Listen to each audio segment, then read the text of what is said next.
the suffering of London was not yet over, as the Germans began use of a new weapon.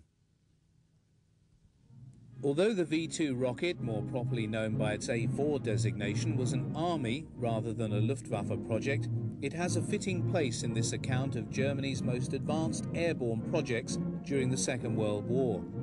Rightly regarded as the instrument which gave birth to the modern rocket age and the product of Nazi Germany's largest and most expensive military program, it truly represented the cutting edge of that nation's technology during the conflict. However, Albert Speer, the Third Reich's former Minister for Armaments Production, when reflecting on past events in the quiet of his cell in Spandau prison while serving a 20-year sentence for war crimes, candidly admitted that, notwithstanding the technical brilliance of the A4 program, it was, from a military and industrial point of view, a profound waste of Germany's resources. Having its origins in pre-war research, the program to develop a long-range rocket was to occupy thousands of scientists and army personnel on the secret testing ground at Peenemünde on the Baltic for many years. Progress in the light of the very advanced technical hurdles to be surmounted in the creation of such a new weapon was slow, and early prototypes of the A4 often came to grief.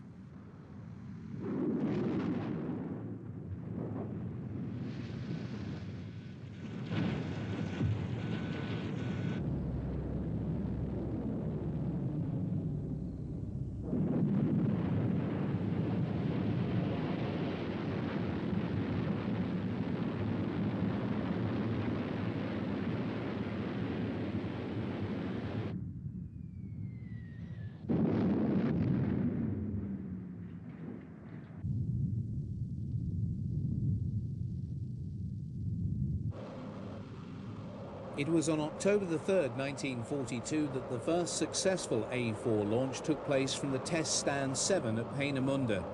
The rocket streaked skyward, breaking the sound barrier as it rose, and hurtled out seaward to land 120 miles downrange. Further development and testing continued, with the type becoming increasingly reliable, and even a once skeptical Hitler was coming to view the long-range missile as an operational possibility. In July 1943, with the A4 now viewed as one of the new revenge weapons with which he could strike at England, Hitler committed German industry to a massive program in which he demanded no fewer than 900 of the rockets to be produced monthly. Drawing as it did on valuable metals, electronics, higher engineering skills and masses of labour, the project naturally made severe inroads on other aspects of Germany's war economy at a time when it was hard to put to service the demands for more conventional weapons. The scale of the project drew it to the attention of the SS, and it was under their auspices that a huge underground factory, constructed by and employing slave labour, was built in the mountains at Nordhausen in Germany to mass-produce the V2. Because of the scale of the program, many of the more sophisticated components of the rocket, such as the gyros, control vanes, fuel tanks, and elements of the guidance system, were subcontracted out to specialized manufacturers possessing the necessary skills and then shipped to the point of assembly for final construction. Integration of the many elements that made up the rocket required a continual process of testing and monitoring to ensure that the completed rocket left the factory equipped, ready for launching. First employment of the V2 came on the afternoon of the 8th of September 1944, when one crashed on Chiswick, one of the suburbs in the west of London. The victims of the one-ton warhead carried by the rocket included 3 dead and 17 injured.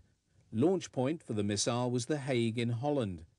Being a mobile system, it was very difficult to target, and once launched, the rocket was invulnerable to countermeasures. Over the next 7 months, the Germans were to launch 1,054 rockets on London, killing 2,700 people in the process. No Allied military